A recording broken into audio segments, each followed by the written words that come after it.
Hello, this is me, Robertinho Soteras here. Here is my motivation intro before we begin with the lessons. These words help me a lot to get back on track again. You can't change something until you own it. There's a powerful truth in that simple statement. Real growth, real transformation, starts the moment we stop blaming others and start taking responsibility for where we are. It's easy to point fingers, to dwell on the ways others have failed us or circumstances have been unfair. But true maturity comes when you can look in the mirror and say, "This is where I am, and I played a part in getting here." That moment of honesty might be uncomfortable, but it is the beginning of real change. For those of us in our 50s and beyond, that reckoning can be even harder. We've lived through decades of choices, patterns, and paths, some of which we might regret. But age isn't a burden. It's a mirror reflecting not just mistakes, but also lessons learned. If you're still pointing outward instead of inward, you're robbing yourself of the power to evolve. It takes courage to confront our own stories, but in doing so, we give ourselves permission to write better chapters ahead.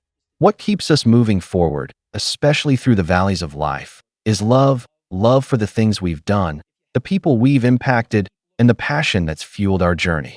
When you look back at your life, it's not the trophies or titles that will matter most, but the moments you felt alive, fulfilled, and true to yourself. That often starts with doing what you love. Whether it's your career, a craft, or a calling, loving what you do transforms work from a burden into a blessing. It's what gives purpose to long hours and makes effort feel worthwhile. So don't settle. If you haven't found what lights you up inside, keep searching. The right work, the right people, the right purpose, they're out there, waiting for you to discover them.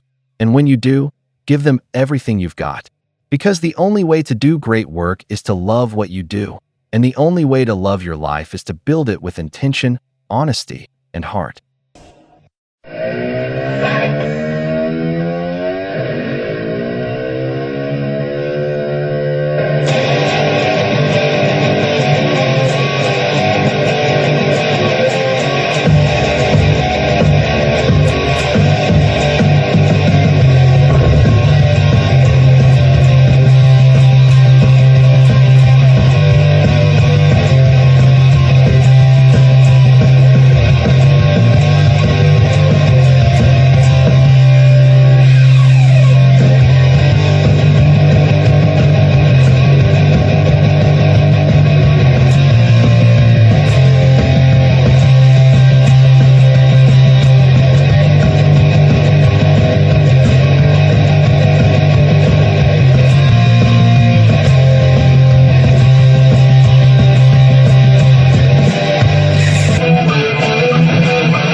Welcome to my first guitar theory lesson. I would like to know how long you play your instrument, if you would like to share with me. Allow me to ask these. Are you here looking for a particular lesson? What's your playing level? Are you an intermediate player? Are you a beginner but can play some chords and some scales? Are you stuck playing the same stuff? Are you able to play with others, understand what others are playing? Have you lost the desire to play your instrument? Have you ever asked yourself, why do I forget everything I learn? What type of music do you play on your instrument? What type of instrument do you play? Can you play lead solos and rhythm? Do you spend more time playing or practicing? If you'd like to share and answer one or more of these questions, it would be nice to know. You might want me to create a particular lesson to help you see a particular topic you're not able to understand, both theoretical and practical. Feel free to ask me. You might know or not the topics presented here. However, this is my first theory lesson. The level will rise up as I move up from this video lesson. I will present all the theories in this format, uncomplicating the complexity of the theory. I just want you to know that time for me is not a problem, and if I cannot answer your request at a particular time, I will let you know how long I'm able, but I will. I took the challenge to grow my channel and do what I love the most, play and help others play guitar. Well, in fact, not just guitar, but other instruments as well. My basic guitar theory is so easy to understand that even my cat can play along with me. Just let you know, I am not interested in creating content like acting or any kind of performance to attract your attention. My goal here is to create content that indeed can help people's musical progress, helping them to see and understand complex theory in a simple method possible, so they can apply it to their instruments. Hope we can be friends. In the meantime, let's jump into the wagon and enjoy what I have to offer here. Well, I might have something here that can help you in some way. Before I call you friend, I would like to ask you to introduce myself through this lesson. I would like to invite you to join my YouTube channel, interacting with my work, giving me suggestions, ideas on how I can better my lessons. Whatever it is, that you haven't found a very clear explanation on the topic you are searching, if you want to share with me, I might help. I hope you are here with me, following the videos I'm creating about the circle of fifths. I have some surprises for you, and you probably will thank me sometime in the future. I am going to try to show you everything I've learned about guitar theory, simply as possible. I am going to begin by saying goodbye to the circle of fifths graphic, the chord charts, etc., and try as much as possible to move right to the point, so we can grab the guitar and start practicing these lessons, and so we can move up to create chord progression, analyze, and play some songs. Also, I am going to try to not spend too much time demonstrating how to play scales, chords, modes, and so forth. These steps you have to develop in your daily practice, after you learn how to apply the theory on your instrument. If you are a beginner, you know there is a very good time investment to master particular performance on the guitar neck, but do not worry, I am going to try to make the exercises fun to practice, so that the lessons will keep you motivated. Example, chords and scales, I like you to practice them in a musical way. Not just like playing scales up or down, the same for chords. We must understand how theory works first, visualizing the lesson I present here, and with some practice, your mind can grasp it quicker. Once you have learned the basic fundamental theory to construct chord progression, well, we are one step to enter the musical process.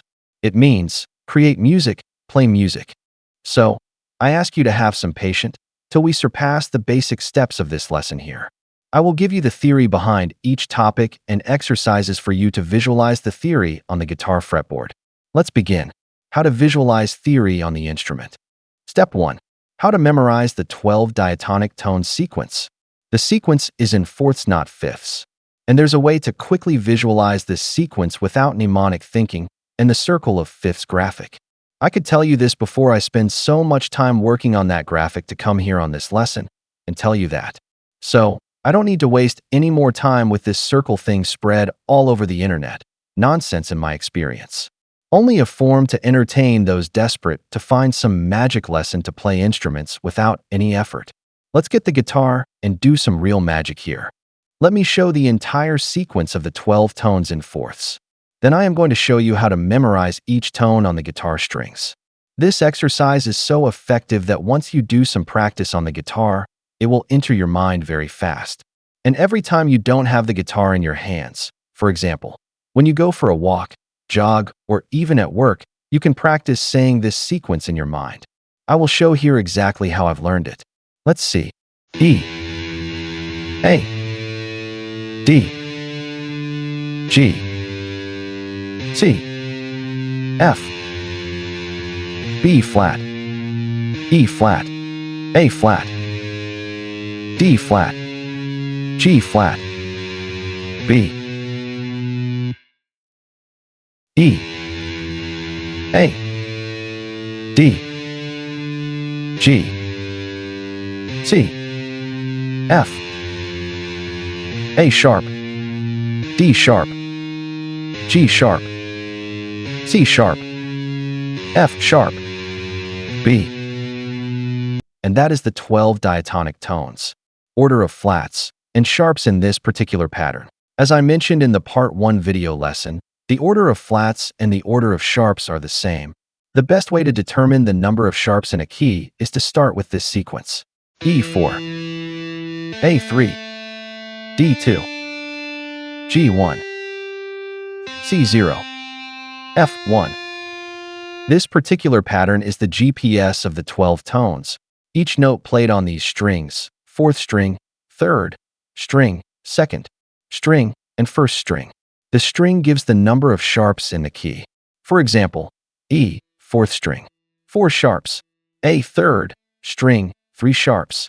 D, second string, 2 sharps. G, first string, 1 sharp. And C, on the second string, it has no sharp, but must follow the order of fourths. Next is F. On the first string have 1 flat. This is the order of sharps. E, A, D, G, C, F. Step 1 completed. Let's finalize the second pattern of step 1, and that is the 12 diatonic tones, order of flats, and sharps in this particular pattern. B flat 2, E flat 3, A flat 4, D flat 5, G flat 6, B 5, A sharp 2, D sharp 3, G sharp 4, C sharp 5, F sharp 6, B 5. Question: why is it important to have this pattern in mind? Well, this pattern is the easier sequence to see in depth complex theory. If you saw or took some lessons about the circle of fifths, you will then be able to answer by yourself after we move up some lessons. For now, let's take it step by step. I will end this lesson now because I don't want you to make this video too long. The exercise for this lesson is very simple. Just get your instrument and play the 12-tone sequence just like I presented here. Start from E, A, D, G, C, F by saying the number of sharps or flats each has. Get used with the position they are on the guitar fretboard. Next video lesson, the Roman numerals, chord progression. Thank you for being here till the end of this video, and I will see you soon. I can accomplish the following lesson. In order for me to do all this work, I ask you for your support. Please subscribe, comment, like, and share with your friends, even if they're not into playing guitar. Thank you very much. See you soon.